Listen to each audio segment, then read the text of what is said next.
আজকে সমাজের প্রতিটা সেক্টরে প্রতিটা মানুষের মুখে মুখে গীবত ছড়িয়ে পড়েছে।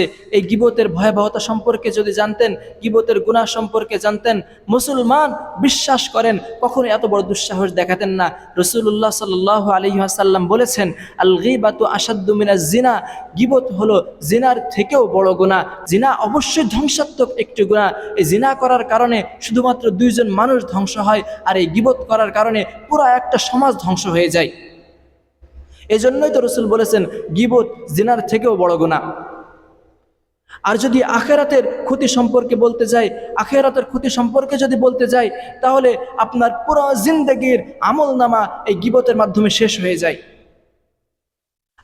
আপনার 15 বছরের ইবাদত, আপনার 20 বছরের ইবাদত, আপনার 50 বছরের ইবাদত, আপনার 60 বছরের ইবাদত সব ধ্বংস হয়ে যায়। আপনি আমার নামে গীবত করবেন তো আপনার আমলনামার সওয়াবগুলো আমার আমলনামায় চলে আসবে, আমার আমলনামার গুনাহগুলো আপনার আমলনামায় চলে যাবে।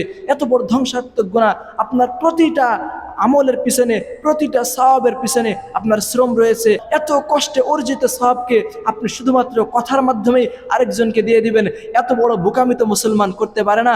এই জন্য বলি ভাই, সমাজ নষ্ট করবেন না, সমাজ নষ্ট করবেন না। একটি সমাজ গড়ে তুলুন যে সমাজে কোনো গীবত থাকবে না, কোনো হিংসা থাকবে না, কোনো পরনিন্দা থাকবে না।